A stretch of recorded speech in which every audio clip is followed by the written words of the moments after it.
And welcome on in to the Third Round Reversal Fantasy Football Podcast. Brett Malman here with you along with Zach Malman. Zach, fantasy season finally over. Dynasty, though, it never stops. Yeah, Brett, what a fantasy season it was. Power to every single person who won a fantasy championship. This was the year of all years. You went through probably everything to get this fantasy championship with all the injuries that went on in the NFL this year. So congratulations to those winners. But yeah, you said it. Dynasty never stops, and we keep rolling as the year goes on, Brett. Yeah, it's pretty crazy just how many injuries piled up this year. And so I agree. I think that this one was definitely earned more than most years. And so, kudos to all those people out there that won their championships, even, placed second or third, may have cashed out on some prizes, depending on your league.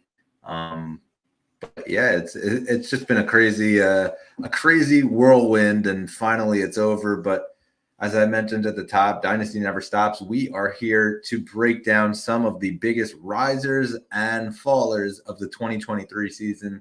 Guys who, came in and we really didn't think they were going to be much, then they surpassed our expectations, or guys who we thought were going to be studs and absolutely disappointed. And now they're questionable here in the future. Before we get to that, please subscribe to us on YouTube, wherever you get your podcasts, and give us the thumbs up. Let's get to some quick news here as we approach week 18. And any comments that anybody has or questions, feel free to leave them in the comments, and we're going to try to get to as many as we can. Zach, let's first start out in Arizona. A couple notes here. Jonathan Gannon coming out on the team radio spot that he does weekly, saying that there is no doubt that Kyler Murray will be the Cardinals quarterback in 2024. Later in the interview, referring to him once again as the franchise quarterback, Kyler Murray. Zach, what do you make of this? I mean, it's a very big story, Brett. That was kind of one of the questions that we had coming into this year. Obviously, Kyler with the injury, the ACL last year, and coming in halfway through this year. It's a big storyline, especially for the future of Kyler Murray. I think looking at it makes a lot of sense, Brett, because of course they had the Houston Texans pick, so it kind of looked at it and you looked at it and you said, all right, well, maybe all of a sudden, like they'll get two top picks in the top three. But then all of a sudden, Houston, out of nowhere, a lot of people were doubting Houston at the start of the season, and they come out absolutely firing, and they're in the playoff picture. So now Arizona only has one pick up there. They're in the top 5 or top 3. Like, they have one pick there, and it kind of makes sense as Gannon said, like, Kyler is the guy. Why would you go away from a guy like Kyler if you drafted him number 1 overall? Yeah, it hasn't been as pretty as some other franchise quarterbacks, but I mean, this guy is still super young, still has a lot of time in the NFL, and barring injuries, like, it's going to be a solid career, I think he'll have. And I think these comments are definitely big from Jonathan Gannon, Brett.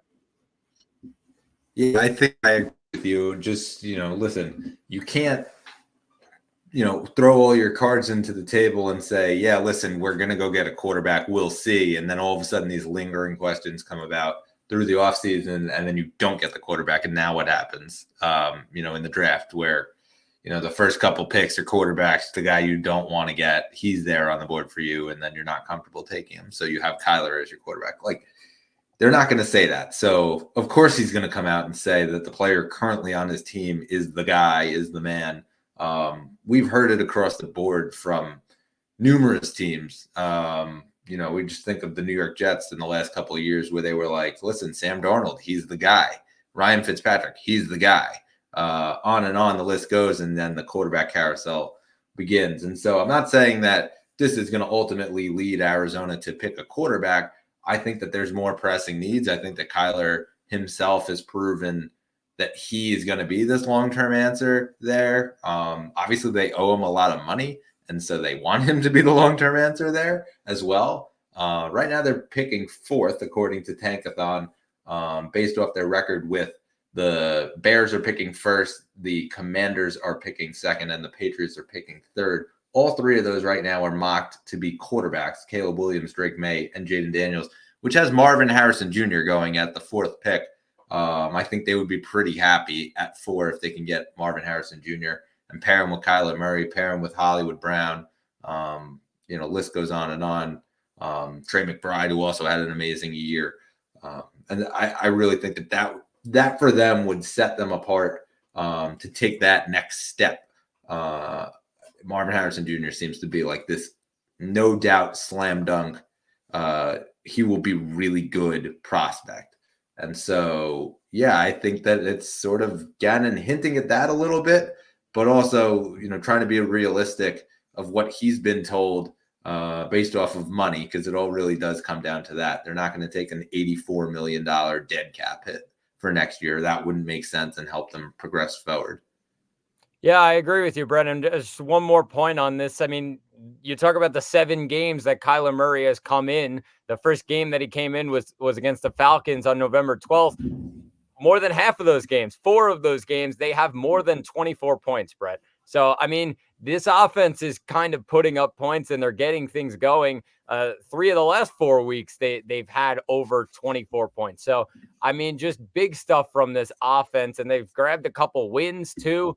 Like, you can't say, okay, well, Kyler Murray, like, oh, the injuries hurt him or something like that. Like, they're still rolling right now. They believe in this offense. They believe in this team under Kyler Murray. So definitely a interesting story heading into the offseason now. And just noted, he finished 3 weeks out of his 7 games that he played to end this season as a top 10 quarterback. And I think that from a dynasty standpoint, he's almost a buy low, because we know that he can be a top 5 quarterback with that. The way that he uses his legs. He really didn't use his legs as much this year because he was hurt. He was coming off the leg injury, and so finally gets a full off season of recovery here instead of rehab. And then he can actually relax himself and start himself back up in the spring and get ready to go. And so I think that having an actual offseason where you're not rehabbing the whole time definitely is going to have an effect on him heading into next year. Definitely should lead to some more rushing yards for him as well. And so I actually factor him in as a buy low for a dynasty standpoint. He's only 26 years old, which I think not a lot of people really talk about because they're like, oh, they want to move on from him. Yes, his size was a concern for a long time. I think that if he had the weapons of Hollywood Brown, Marvin Harrison Jr., and Trey McBride, he'd be okay. Yeah, I agree with you. He's not even in the prime of his career just yet. So still got a lot of time in the NFL, and why go away from that? All right, so last news point here. Dalvin Cook released by the Jets. The news coming yesterday. He had to clear waivers at 4:00 today, which he did. Nobody picking up his option, so he becomes a free agent, which will allow him to go out and try to get a contract here with a contender. Probably will sign with the practice squad first. So, if you see practice squad, the alarm bells shouldn't be ringing. He's going to sign with the practice squad, get elevated. That's just kind of how the league's been working nowadays with this new practice squad rule since COVID. Zach, do you make anything of this with Dalvin's dynasty value? Not really, Brett. I think there's you've seen from Dalvin recently on the Jets that it just wasn't working out, and he was not. He didn't look right, Brett. He did not look like he was 100%. He also didn't look like he completely was a fit in New York. And also, like, the age is getting up there, Brett. So I think looking at all 3 of those factors, I don't think it means too much. I think he can be one of those, like, annoying kind of backup running backs where he'll take some carries away from a top guy. I don't think, though, he's going to get a starter job. I don't think he's going to be able to do that anymore in his career. So I feel like his dynasty value definitely dropped a ton because it's just kind of, okay, a stash guy maybe if a guy gets injured. I think he's kind of one of those now rather than the Dalvin Cook we've kind of become used to where, okay, yeah, he can be a power running back and make plays out of the backfield. I think those days are almost over, Brett. Yeah, I don't disagree with you. I really think that, when we looked at the redraft standpoint of where he has been, we're talking about a guy who was like a number one pick at one point, consideration, whether he was going 1, 2, or 3. Like, he was in the top 3 of pretty much every draft. That was through the last couple of years. And then, last year he sort of slid a little bit towards the back end of the first round. But then this year, all of a sudden, it was like, okay, well, Breece Hall is going to be the guy, but not right away. And that was the caveat on Dalvin, that Dalvin was going to be the guy right away until Breece Hall could come back from his torn ACL. And so there were people that were taking him in like the 8th round, and that was fair. It was a fair value for him at the time. And then Breece Hall comes into the season and just hit the ground running against the Buffalo Bills. Week 1, Monday Night Football, Aaron Rodgers tears his Achilles 4 plays in, and they have to go to Breece Hall to basically get Zach Wilson out of this, rut. They're not letting Zach Wilson throw the ball downfield, which we would later find out seemed to be the case for pretty much the entire season until the last couple of weeks here, where they let him sling it. But it was the Breece Hall show from the get-go. Dalvin, they would bring him in as a change of pace back. He really wasn't that effective because he was sitting cold on the bench, and then he'd come in and get one rush and have to go run back to the sideline. So he never really got a chance to be effective, I feel like, in New York. So, the New York tenure for him will be long forgotten just because I think that he's going to go to a contender now. They will use him the right way. I'm not saying he's going to be a workhorse back, but I think he will get some carries if he can get the right landing spot. That said, I think it's kind of interesting when we talk about the potential landing spots. And we talked at the beginning of the season before he even signed, like Miami was a possibility. Like if they bring him into Miami, like you think about next year, Jeff Wilson Jr. is probably not going to come back. And then it's still a 3-headed monster with Dalvin and Mostert and Devon Achane. Like, I don't know that really does anything for Dalvin Cook's dynasty value. Will he get paid and he'll get to live at home and no income tax? Yeah, that's all great. And it might do well for him, and he'll be able to cash out on some payday and be able to play in front of his family. Like, that's cool. And it'll be good for the NFL. But as far as the fantasy value, I'm not sure it's ever going to get to anywhere close to what it was. Yeah, I completely agree, Brett. I think like I said at first, I think he's going to be maybe one of those annoying backup running backs or a stash guy. I don't think he'll ever really fit in as a number 1 for the rest of his career, however long that is. So it really takes his fantasy value really away. In terms of redraft, in terms of dynasty, I just don't know where he's getting that big or that solid workload enough to put him in your fantasy lineup. I think those days are really over, and it could be a matter of years before we get the retirement of Dalvin Cook. That's just where we're at right now with his situation in the NFL. Yeah, I'm not sure he's going to retire anytime soon, but then again, you never know. But yeah, as far as the value goes, it's not looking great. This is just, if you're a Dalvin owner in Dynasty, you're not thrilled because obviously, you probably could have cashed out a little while ago.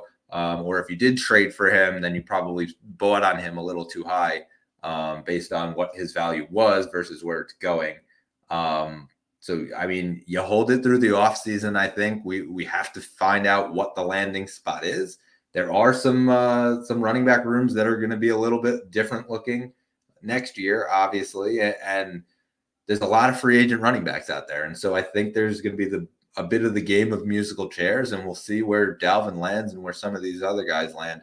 But if you're a dynasty owner, I don't know that you would sell him for peanuts, and I don't know that I would just outright drop him yet. Yeah, I definitely agree, Brett. All right, so let's get into some of our risers and fallers from the dynasty perspective. Zach, let's first start out with some honorable mentions. We had an honorable mention for the riser. We have an honorable mention for the faller. These are guys that we just basically agreed on that weren't on our list, that we were like, we probably should have put them on there as well. So we do want to give them a shout out. Let's first start out with honorable mention Brock Purdy. this is just a guy who we came into the season. We were like, listen, he's a couple plays away from them going to Sam Darnold, from them going to Trey Lance. And we saw that quarterback competition through the spring. We weren't sure who the starter was. Obviously, Purdy was coming off of an injury. Lance was coming off an injury, but was getting the first team reps. They ultimately go with Purdy. They trade Lance to the Cowboys. And even then, we were like, wait a minute, Sam Darnold's there. He still might be, the backup to Sam Darnold. Totally silenced all the haters. We're talking about a guy who right now is probably a startable, quarterback in a dynasty setting. Yeah, I completely agree. Like one quarterback leagues, even like he's going to be a starting quarterback.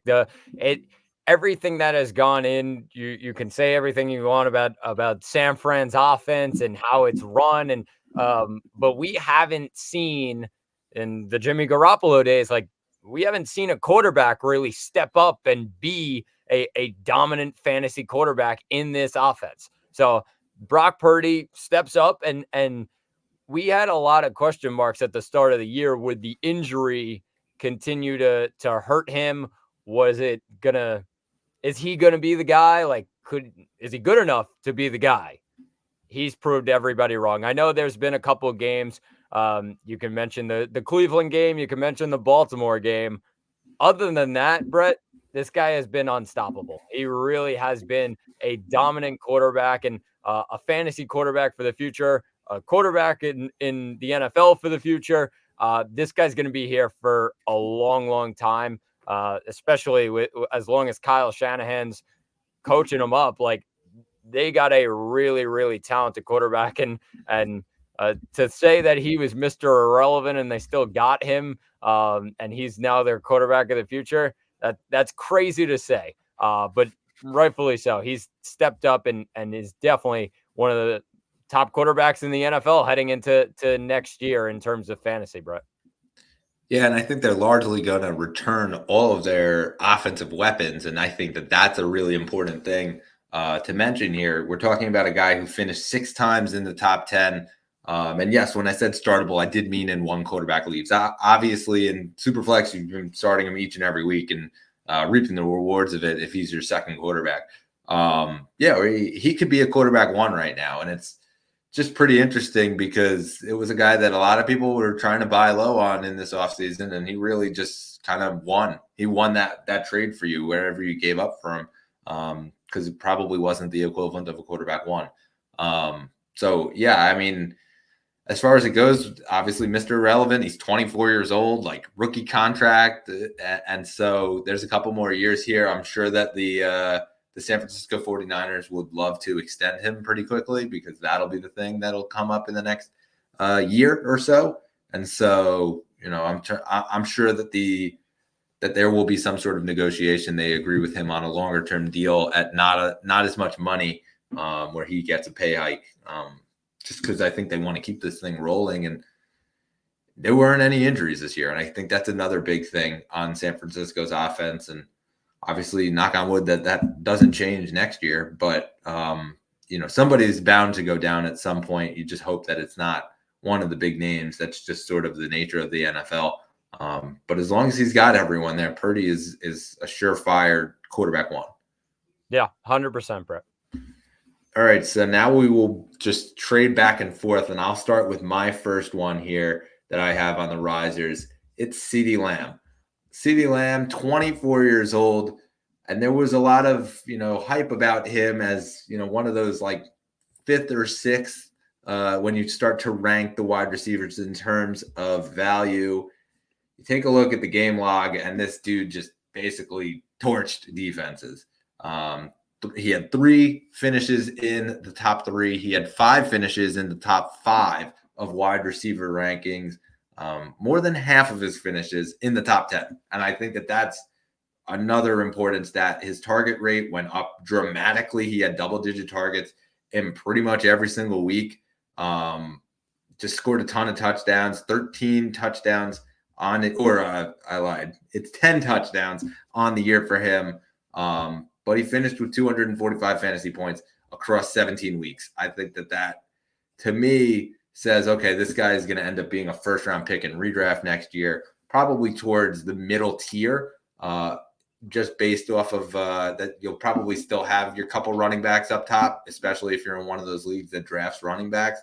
But this is going to be a guy that's going to be right up there, up top with Chase, with Justin Jefferson. You could even argue that he has a higher value now than Chase, and probably about the same as Justin Jefferson based off of the unknown of Justin Jefferson's quarterback situation and the known that we will get a contract extension this offseason for Dak Prescott.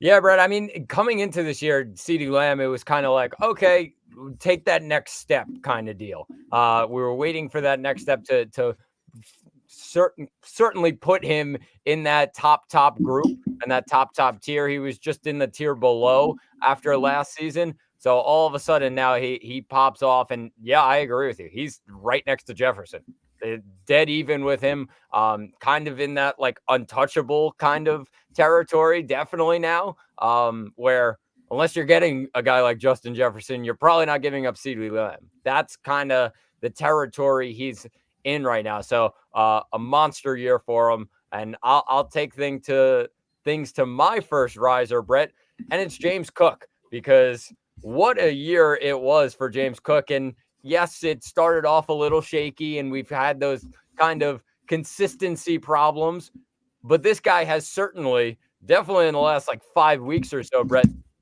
definitely certified himself as the number one running back up in Buffalo. And they've had games where they focused solely around James Cook. So that's really, really important, especially in this offense where we never really could find that run, the number one running back, he's really solidified himself as that number one up in Buffalo. And the age stands out. He's super young still. And in terms of Dynasty, you can put him maybe in the top 10 of running backs, because looking ahead to the future, of course, we talk about the cliff of running backs.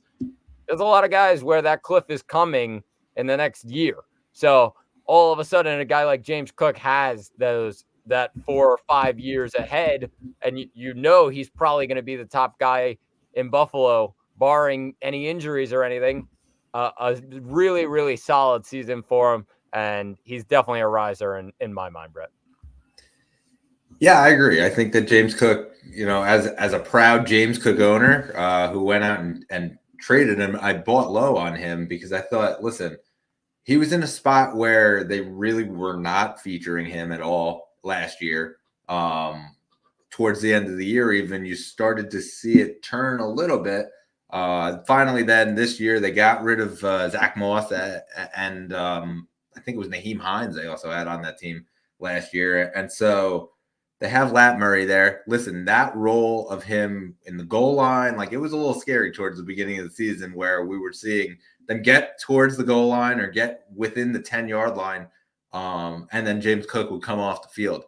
We saw the fumbles in the first couple games of the season pretty early, and he got benched a couple times, and then all of a sudden, like, turned a corner, and it was full go from there. 4 top 10 finishes this season. And, at 24 years old, I think this is a guy that they'll probably go out and get another guy. But he totally outplayed Leonard Fournette and Lat Murray to the point where those last couple of weeks, they got within the 10-yard line, and James Cook stayed on the field. And I think that was, to me, the biggest progress that he could have made from the very beginning of this season. Yeah, 100%. All right, so jumping to my next riser here, it is Trey McBride, 24 years old in his second season in Arizona. And we just talked about Kyler Murray and what we can end up seeing next year as far as their draft picks. But as far as Trey McBride, we sort of saw this coming a bit towards the down stretch of last year. He finished as a top 5 tight end in the final 6 weeks of the season. And then fast forwarding now to when Kyler returns, and he finishes 4 times in the top 5 of tight ends. And some of these were just like insane breakout games, multiple touchdowns and things like that. So, listen, he had double-digit targets in quite a few games this year. Again, a 24-year-old, probably towards the very top now of this tight end ranking as far as Dynasty goes. And it's because of his age. He's 24, and he's going to end up having the same quarterback next year, has that camaraderie. And he seems to be leading his team in targets, which I think is another big deal. It's sort of like that volume Mark Andrews type role that we're seeing. And another guy who we didn't, just disclaimer, we didn't include any rookies in this. So anybody saying, hey, say Sam Laporta. Yes, Sam Laporta was a huge riser, but we did not include any rookies in this. I think, we spoke about it a couple weeks ago. There's a very good chance that based off of how we watched the TJ Hawkinson injury, we watched Kelsey get hurt as well. And then, of course, he came back and he was not that good. There's a chance that 1-2 in terms of Dynasty startup drafts this coming offseason are Trey McBride and Sam Laporta, or Sam Laporta and Trey McBride, over Travis Kelsey, over TJ Hawkinson. Yeah, I mean, you make a great point there, Brett. Of course, Trey McBride, one of my favorites the last couple of weeks, and really, really getting involved in this offense, especially with Kyler Murray back there. Just huge stuff. Of course, we came into the season saying, oh, well, Zach Ertz, is he still the number one? And then, of course, the injury happened to Zach Ertz. So Trey McBride, clearly the lead guy. And then, of course, Zach Ertz is out the door. It's Trey McBride in that tight end room. And they're going to focus heavily around him. If they get another weapon to go next to him, that opens up some opportunities for Trey McBride, because right now it was slim pickings there because of the injuries that went on in the wide receiver room for Arizona. So, I mean, looking at Trey McBride, you got to say what a future he's got ahead of him, and still very young. Should be a great next couple of years. Definitely a riser, Brett. Yeah, it's fair. Again, I think that this is going to be a guy that's going to be going towards the top of these Dynasty startup drafts, especially with, just in terms of the tight end position.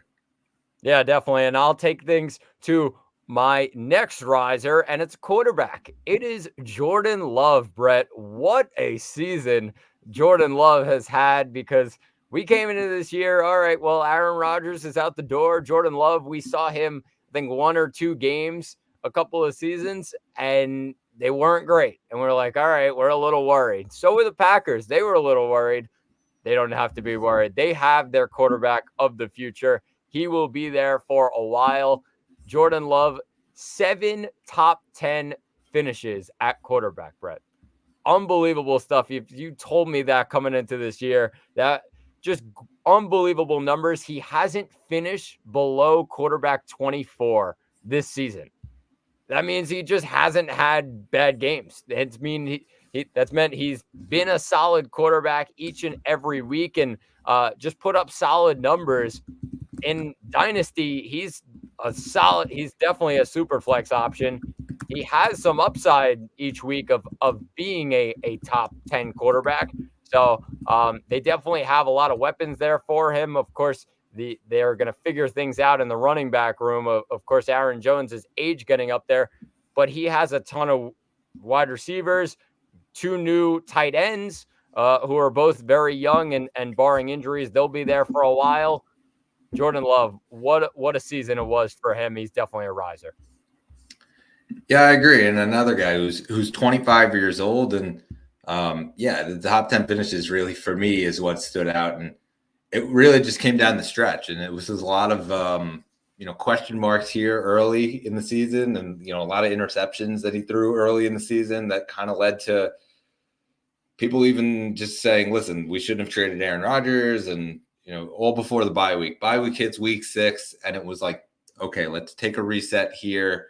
And he looked like a completely different quarterback right after from there, finishing top 15 every single week except for 2.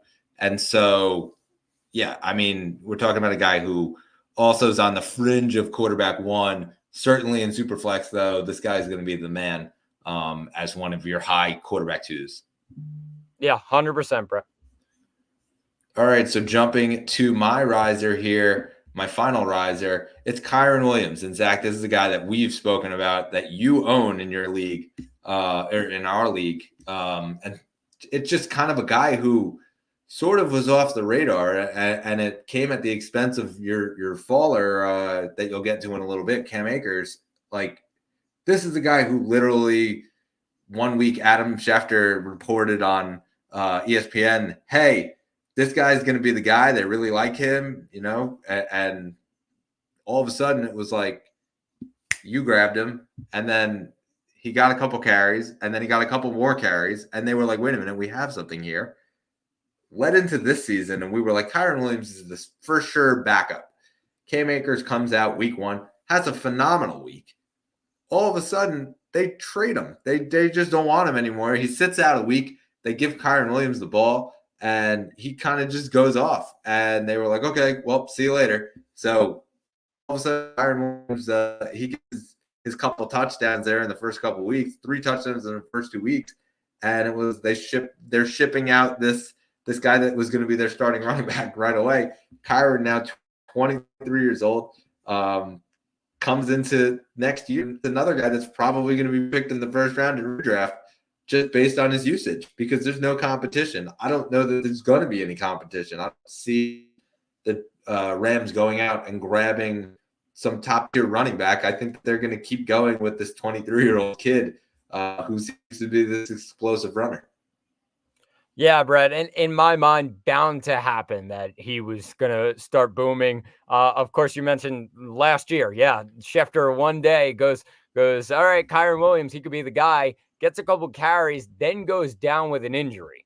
And that kind of threw a wrench in everything. You're like, oh, well, all right, the injury bug has hit Kyren Williams. So maybe it's not what we thought. All of a sudden this year, you're like, all right, well, maybe he's coming back from injury and he can boom. They trade Cam Akers, like you said. So bound to happen. And I got a guy for the future, Brett, because he's been remarkable this season. Just the touchdowns, the workload, everything. He can take all of it. And barring another injury, like, this guy is a top 10 running back easily every single week, because right now there's just no competition. So it's his backfield, and definitely a guy for the future, Brett.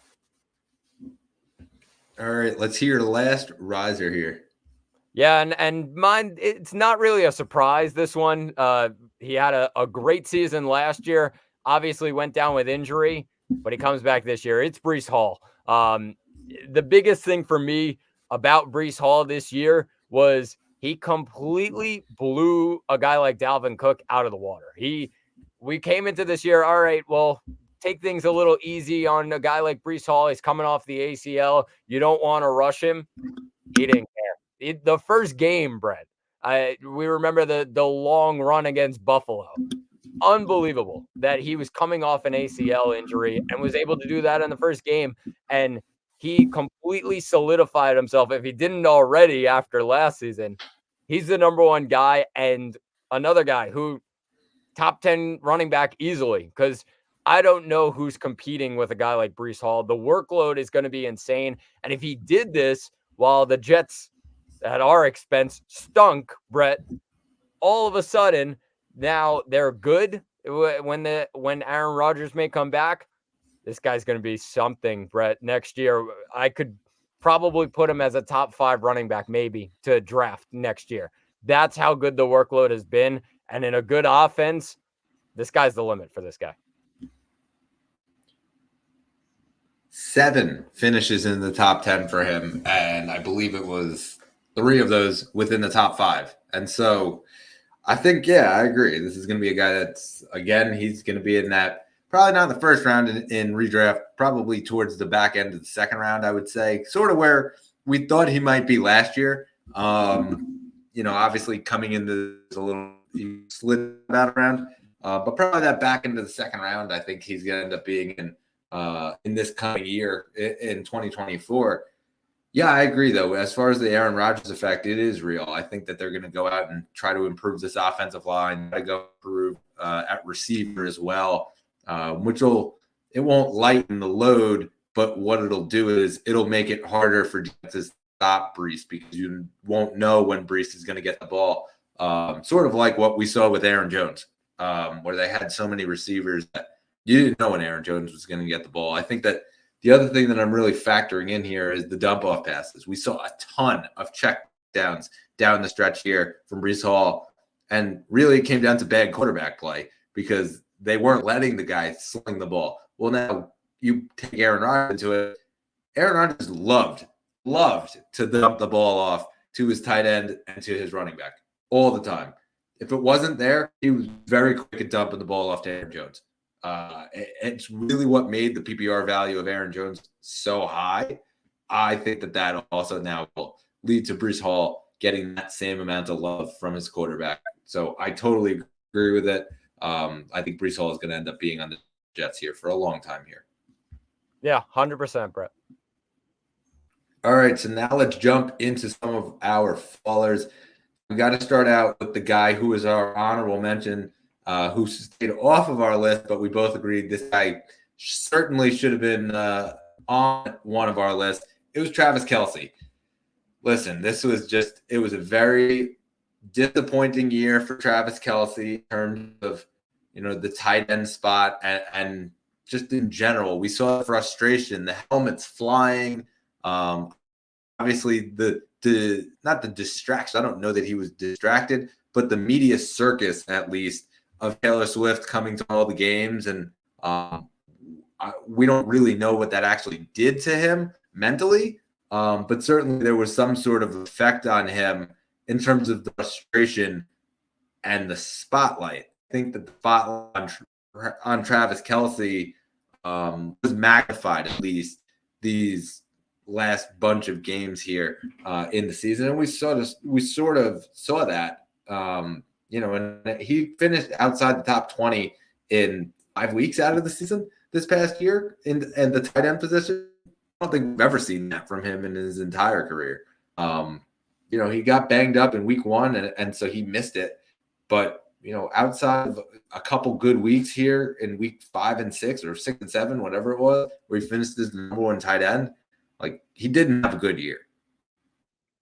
Yeah, Brett. I mean, I feel like the whole Chiefs roster, it's kind of like you could say a Super Bowl hangover. They did have that definitely all season long. A lot of different pieces that they lost in the offseason, especially the offensive line. That was one of the biggest things for them. But also drops. Drops were a huge thing for the Chiefs this year, and Travis Kelce was part of that. I think looking at Travis Kelce right now is a lot of people are going to freak out and be like, oh, well, Kelce's done. I don't think he's done just yet. I think the cliff that we always talk about, we talk about it a lot for running backs. I think the cliff for a guy like Travis Kelce is around there. Like he's up there in age, midway through his 30s. We're kind of on the downslope. I remember, Brett, we talked about it, I believe, at the beginning of the season. We said a guy like Travis Kelce, you really couldn't go up anymore. He was really there. He was at the top. And now you can only go down from there. He's started to go down from there. So we're kind of seeing that cliff. I think a guy like Kelce, you'd probably expect a better season, of course, next year. But I don't know if we're still in the range of putting him next to a guy like Justin Jefferson and a guy like CeeDee Lamb or one of those top wide receivers and saying, oh, well, he's kind of equal to them. I don't know if we're there anymore, Brett. I think, yeah, he could be a top tight end, but I don't know if a middle of the pack first round pick is there anymore for Travis Kelce. Well, let's see if he could be the top 10 on a top 10 tight end or top 5 tight end. I'm going to give you some names here. You tell me if you'd rather have this guy or Travis Kelce. It's startup draft right now, Dynasty. Sam Laporta. What about Trey McBride? I'd still rather have Travis Kelce. Okay. What about Mark Andrews? That's a tough one. That's a tough one because I'd probably say, even though the injury, I'd probably say a guy like Mark Andrews now because of the age and the offense. Okay. What about Dalton Kincaid? I'd still have Kelce. What about TJ Hawkinson? That's the tough one there. I'd probably say TJ Hawkinson, Brett. Okay, and what about George Kittle? That one I would probably say Kelsey because of how many weapons there are in San Fran. Okay, so Travis Kelsey still is a top 5 tight end. Your as I just went through 6 or 7 of those guys in there, including Kelsey, and so he places in the top 5 for you. I agree. I still think that this guy is a top 5 tight end. You know, I could even argue that he's now the third guy.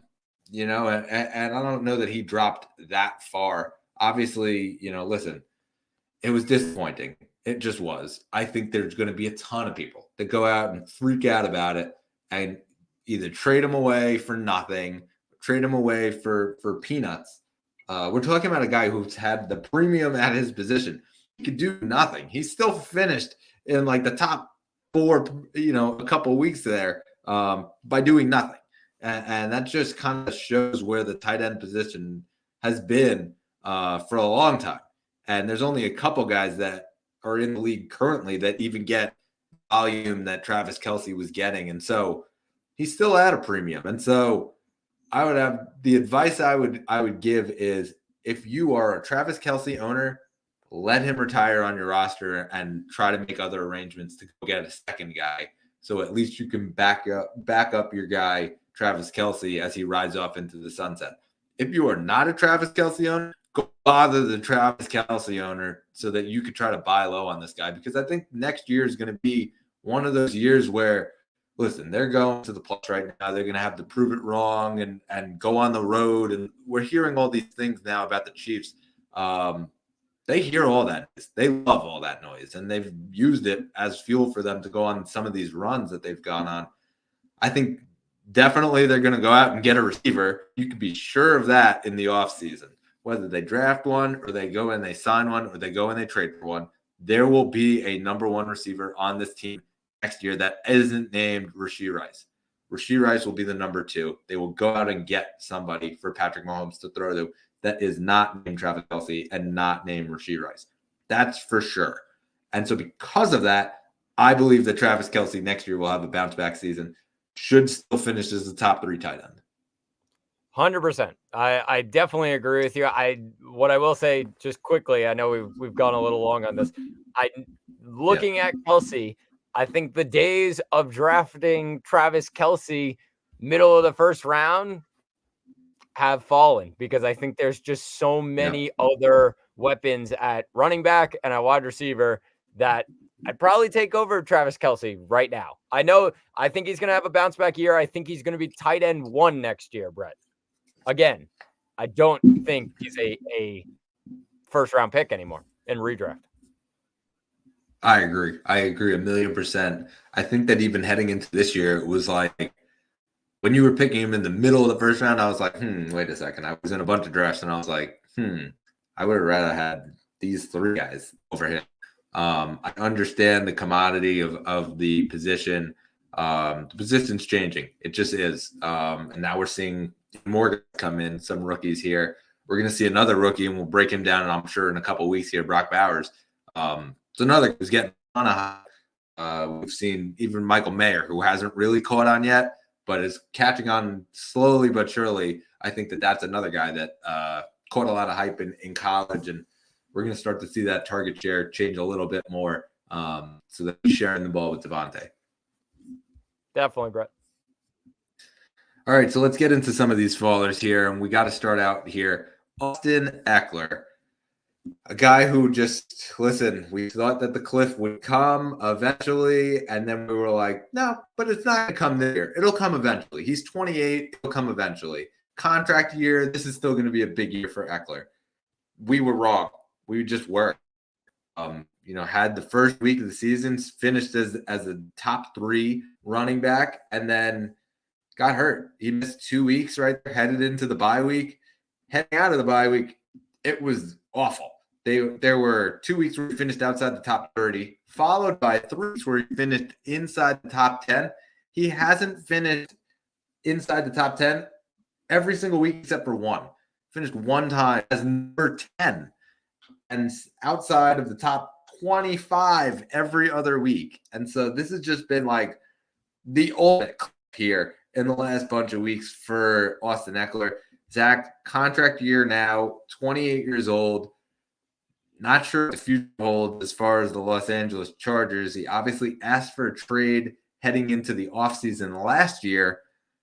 Is this going to be Austin Eckler on the way out here in Los Angeles? I think that's the biggest thing right now, Brett, is he's gonna be out of LA. Like it's just it's the end of an era.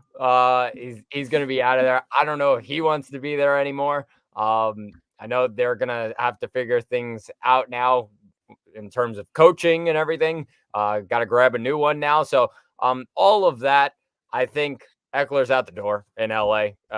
We can kind of almost assume that that's just how things are right now. I don't think his days are over as maybe one of those running backs. I think maybe a top 3 pick in drafts. I think those days are over. But I still think Austin Eckler is one of the most talented running backs in the NFL still. I think talent-wise, his receptions out of the backfield stand out. And he went on a year last year where he was trucking through everybody. Like he was a mean power back who can also do a ton of work in the passing game. So all of that, I think Austin Eckler is a really solid running back still. And I still think he has a couple of years left. I don't think it's going to be in LA. And there's the question of, do you give up on a guy like Austin Eckler right now? I would say no, because I think the value can't really get too much lower right now, Brett. I think he still has a little bit of value, and he can maybe extend that on a different team next year. I'm happy here. I'm going to give you a stat here from 2022. 11 out of his 17 games last year, he finished as a top 5 running back. 3 of those games, he finished as the number 1 running back. Didn't do that pretty much the entire season this year. And I just gave you the numbers. It was a different Austin Eckler than we were used to seeing. Obviously now here down the stretch, we've seen Isaiah Spiller, and they're trying to see what they have in the kid before they head into this offseason. I think that, to me, that says Austin Eckler's on the way out, and they know it, that he's not going to come back. They need to see what they have in this kid, Spiller. And if he can end up being this Kyron Williams type running back, or if they're going to have to go out and get somebody to pair with him. Yeah, definitely fair, Brett. And Eckler's just, those days of the top running back are probably over now, Brett. Yeah, I agree. I think the cliff certainly came. Now let's get right into the next faller. Zach, bring him up here. And it's Cam Akers, a guy that you know all too well, Brett. Just one of those seasons where you came in saying, wow, all right, he's the number 1 running back. Oh, all right, well, we're going to ride with him, and maybe we got the running back of the future in LA. And then everything just went wrong. Of course, the ACL, or the Achilles, injury, and the quick recovery. You're like, all right, well, he's back to normal. And then, of course, he gets traded right away. Kyron Williams takes over as the running back in LA. You go to Minnesota, and maybe he has a chance there, and then another injury. So right now, it really just cannot get any lower, the value, I think, of a guy like Cam Akers, because, yes, the age is so young, but how can a team really trust a guy like Cam Akers with those injuries? We're kind of getting into that territory of injury prone. So looking at that, I don't know if a team can trust a running back like Cam Akers right now because of the injuries. He still has that little bit of burst that you could probably say, oh, maybe he can show up somewhere, but definitely from week 1 of this season, one of the biggest fallers in my mind. Yeah, I agree. I mean, you take a look at last year, and it was the final 6 weeks of the season. He was 0-4. And so you had a lot of optimism heading into this season. And, heading into this year, it was like, okay, he's the lead guy. Turns to be like very lightly used, change of pace back. Really just kind of was okay. He's not going to do anything, and he's not going to be his competition and all that. 1 week comes in, 22 carries he had in week 1. Didn't do anything with it. He was 29 yards, and he scored a touchdown, and that kind of saved his day from a fantasy standpoint. But it didn't save his day from an NFL standpoint. He sat out the next 2 weeks. Sean McVay ultimately saying, nope, I don't want him. They go right to Kyron, and all of a sudden he gets flipped to Minnesota. And now he's competing for snaps. And he was the backup to Alexander Madison. And so never really got a chance to establish himself there. Obviously, then tears the Achilles. And so, yeah, we're talking about a guy who I flat out dropped at the end of the year with the Achilles injury. And I don't know that he's going to be able to. Now, granted, it's the other Achilles. So he tore his Achilles one time already. Now he tore the other Achilles. And so he has one on each leg now. But at the same time, I don't know that he's going to be able to come back so effectively and take away the starter job like we saw and forecasted for him in Los Angeles. I think that this is going to lead to, a very minimal committee role at best here for Cam Akers. 100%, Brett. All right, so my next faller here is Tony Pollard. And Zach, another guy who, fall from grace here. We had a lot of high expectations for Tony Pollard, and it was a guy that people were picking at even the back end of the first round. We were seeing a ton of people grabbing Tony Pollard. You grabbed him in the first round of one of our redraft leagues, and that was the spot that he was going to be. This was a guy that was on the cover of most fantasy magazines this year, and the expectations were high. Now, listen, there were a couple weeks where we saw Pollard, and he finished as a top 5 back in 2 weeks, and so that it was after week 1 he played the Giants, and you had really high expectations. They won 40-0, and he was getting the bulk of the carries and the bulk of the targets because they were kind of just hitting with dump offs, and it was like, okay, this is okay. This is the Tony Pollard I wanted. Went downhill from there. He finished outside the top 30 in 5 different weeks down the stretch. And Zach, I mean, this is a guy that now we're heading into next year, and he doesn't have a contract. Not sure if they're going to franchise tag him because of the production that he did not have this past year. Not that the franchise tag is that high for the position of running back, but I think there's so many free agents this year that the Cowboys have so many options they can get to. They could just use that money to go out and pay Dak Prescott all that money and get a minimal contract there for a pretty solid running back. Yeah, I agree with you, Brett. It's kind of one of those situations where, Tony Pollard's going to be the running back of the future. Zeke's out the door. It's going to be Tony Pollard's backfield. Those were everybody's thoughts. And then all of a sudden you heard names Rico Dowdle and Deuce Vaughn, and now recently Hunter Lipke, like just guys taking away from Tony Pollard, who's supposed to be the lead guy.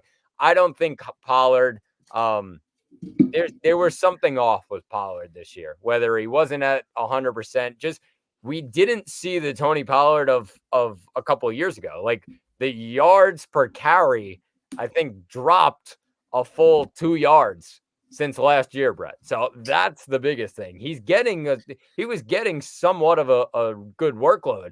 He just wasn't making anything of it. And we're talking about Dallas, who, yeah, there's some shakiness on the offensive line, but their offensive line is one of the best in the NFL each and every year.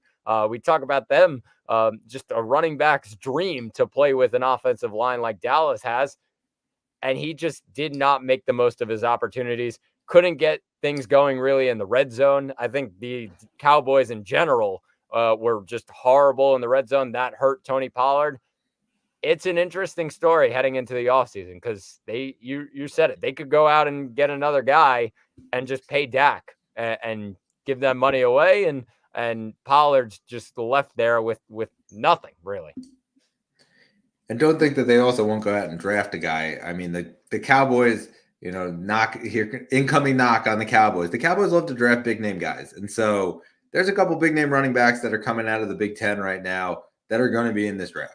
And so whether one of them ends up on the Cowboys, and they roll with Rico Dowdle / whoever the drafted guy is / whoever the free agent they bring in is, and they kind of go by committee the way the rest of the league has gone. Like, I think that's a pretty good possibility here, the way that offense is rolling, the way that line is built. Yeah, definitely, Brett. I'll take us to my next faller, excuse me. And it's a guy that definitely fell from maybe the start of the year. Some people had better expectations. It's Kyle Pitts. And the expectations, yeah, they were a little bit better. They were like, okay, well, yeah, it was a really bad year last year. Can only really go up from there. And he had a couple good weeks here and there. He did increase from last year, but he's nowhere close to when they drafted Kyle Pitts and we thought, oh, this guy's going to be the tight end. He's going to be the next Travis Kelce. Like, we've seen none of that, Brett. I think a lot of that has to go to the play calling and how this offense is run. And don't get me started on a guy like Arthur Smith, but for Kyle Pitts, I think it's really bad territory right now for where a lot of people drafted him, maybe right when he came out in Dynasty. It's just not lived up to it at all. And I think they can maybe get him going next year, but we're talking about now maybe the contracts are coming and where do things stand? Is he staying in Atlanta? We get into that territory right now. And it's a little worrying for a guy like Kyle Pitts because obviously the expectations were so high when he came in. I don't know if he's a guy that you're taking as a tight end one going into next year, just based on he hasn't proven that he can be a tight end one in fantasy, Brett. Yeah, I agree. I think that if I'm going to make a bold prediction here, it's that Kyle Pitts next season in 2024 will score 4 touchdowns. And the reason I make that prediction is that 2021, he scored 1. 2022, he scored 2. This year, 2023, he scored 3. So then next year, he's got to score 4. Listen, it's been a whirlwind for Kyle Pitts owners over these last couple of years here. I think that by now, everybody kind of knows the drill, and most owners have gone out and gotten a replacement for Kyle Pitts. So now you have a guy rolling alongside Kyle Pitts. You're not just relying on Kyle Pitts entirely because I don't know that you can. As long as Arthur Smith is the coach there, that whole system is not going to be what we want it to be as fantasy owners of guys like Kyle Pitts, guys like Drake London.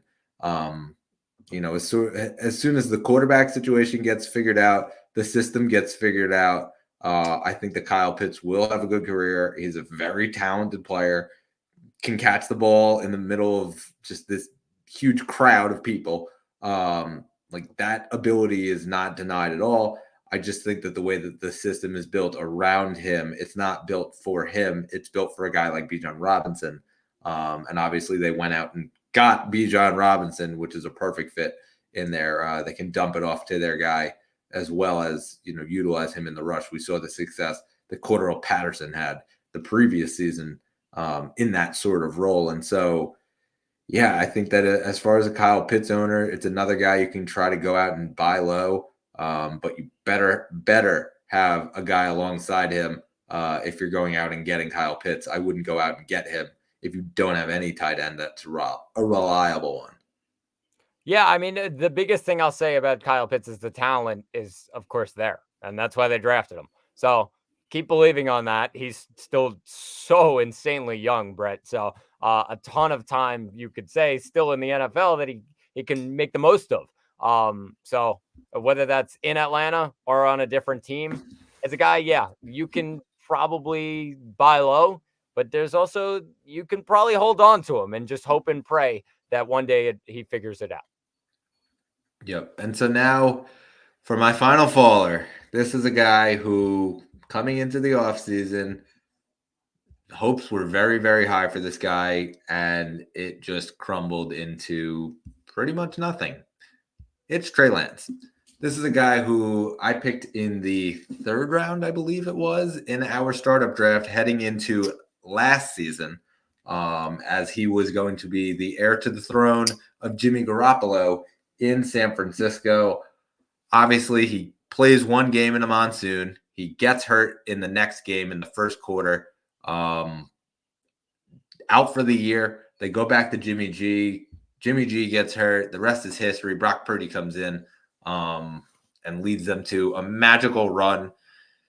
And Trey, it looked like he was going to maybe get some reps there with the first team, and he got reps all summer, all spring long, all summer long. And then Purdy came back and basically stole the job from him. And he won the job fair and square. It seemed like Shanahan wanted Purdy to be the guy just based off of the intangibles that he saw. And obviously now looking back on it, the talent that he saw for a guy who was picked last in the draft. They shipped Trey Lance out to Dallas. They don't get a huge return for him. They quickly come out to the media and proclaim him as the wrong decision. And Trey Lance basically was the third quarterback on the Cowboys all season. Did not dress for one game outside of being the emergency quarterback for one game this season. And so to me, this is the ultimate bust of all busts, fallers for this season in Dynasty. He takes the cake. He wins. It's a guy that people were picking in the top 10 of Dynasty rankings, and he has fallen outside the top 30. Now we're kind of unsure of what's going to happen here in the near future, whether he ends up staying here in Dallas where he is now and being the backup to Dak Prescott while Dak Prescott gets paid, or if they decline his fifth-year option and then ship him elsewhere. Now, listen, there's a ton of teams that are going to miss on quarterbacks this year that would love to have Trey Lance. We talked about the Vikings as one of those potential landing spots like last year. Like, I still think that that's a sort of team that might say, listen, this could be an interesting case if we don't want to if we want to bring back Kirk Cousins and he's 35 coming off a torn Achilles, might be a solid backup. We obviously saw Nick Mullins, Jaron Hall, Josh Dobbs. Like, they tried to run through everybody. Maybe this is a guy that potentially they can go after now, get him for basically nothing, and he can sit in there as the backup with the potential to actually come in and play meaningful football games. But yeah, as far as Trey Lance's value goes, if you have him right now, you're not thrilled. I'm not thrilled. I have him. I'm not dropping him though. This is a guy who I still think has the talent of a third pick, never really got the opportunity. This is not like a Josh Rosen situation where Josh Rosen sat as the starter for the entire season, did nothing, and then they said, okay, well, see you later. We're going to bring in Kyler Murray, and then he just kind of didn't stick anywhere else, Josh Rosen. Like, this is a kid who is talented, and the talent is there. Hasn't gotten the opportunity anywhere. We'll see if somebody takes a chance on him here in the offseason. Yeah, Brett. I mean, you basically said it all there. I think Trey Lance, looking at it right now, you're not dropping him. I don't think a lot of people should drop him. I still think, especially in super flex dynasty, we're talking about specifically, or two quarterback, like, it's a guy to hold on to because an opportunity could come up somewhere. Unless there's some guy on the waiver wire that okay, he's going to be the quarterback of the future, I wouldn't be dropping a guy like Trey Lance just yet. Yep, completely agree here. Yeah, so I'll take things to my final faller, and it's a guy that you have said a lot about in the past, and he's on your do not draft ever list, and now you've got a pretty good reason for it. It's Miles Sanders, who came into this year with a really nice contract from the Carolina Panthers. It was coming off a really good year with Philadelphia, where he clearly was the number one and just got a lot of things going, and had a lot of eyebrows raised of, wow, Miles Sanders is really good and he could be a number one. And now he's the number two on a team that has one win this season, or two wins this season. Like, unbelievable that Miles Sanders has dropped as far as he has. Chuba Hubbard is now clearly the number one in Carolina. I think Miles Sanders could work his way back to be the number one in Carolina. I don't know how quickly the Panthers are really going after that, because they have something in Chuba Hubbard who's been really solid so far this season and has paired well with the young quarterback in Bryce Young. And you don't really want to go away from that if it's working for your franchise and number one pick quarterback in Bryce Young. So Miles Sanders, this is a complete downfall from what you expected heading into this season. And I think he's just going to stick there as the backup for the next couple of years, Brett, if he doesn't leave. Yeah, I could have told you this 2 years ago. This is a guy that I picked in 2021. He was on my team. He scored 0 touchdowns the entire season. And to me, it was like, okay, I'm never drafting this guy ever again. Plain and simple. He's just not going to be that guy when they get down to the goal line. And obviously then the following year kind of was the opposite. And they were only giving him the ball at the goal line. Fast forward to this year, he's obviously on a completely different team. He gets paid as the highest free agent running back. And just like you said, he got outplayed right away by Chuba Hubbard and did not do very well at all. Finished inside the top 15 only one time, or inside the top 20 even, one time, and that was in week 3 against Seattle, where he had 24 carries, or 9 carries for 24 yards, scored a touchdown. But other than that week, it was not good at all. He finished outside the top 50 pretty much every week. This is a guy who, listen, he's 26, and he obviously still has the contract. He's not going anywhere. It's sort of a cut-proof contract a little bit based on the way that the bonus structure ended up working. So they would have to pay him all of his money up front, basically, if they did want to get rid of him. So he's probably going to be on the team next year. Certainly not going to be the number 1 guy. Likely more as a 2 or 3, depending on what they do here. And listen, it is not a great situation out there right now in Carolina anyway. As we've spoken about most weeks, they don't have their first round pick. And I think that's a very important part here. They have a ton of cap space. They're going to go after some free agents, I'm sure. But listen, that owner throwing the drink at the fan this week, it was not a good look. We don't know what happens in between behind the closed doors and all of that. But players notice that kind of stuff. Players notice who their owner is, the person that they are working for each and every day and busting their all for each and every day. I think that a lot of players were definitely bothered by that. Yeah, definitely, Brett, and you said it. I agree with you. And not great times right now in Carolina. All right, so that's it. So a bit of a shorter episode for us here. Next week, Zach, we're going to break down some of our off-season buy lows, guys that you should go out and trade for that we think the value will go up next year, so that when we do this exercise, and they will end up on our risers of 2024. Yeah, Brett, excited for it. Happy New Year to our viewers, of course, and can't wait for this off season. We got a lot of episodes coming, so I'm really excited for it. Yeah, excited.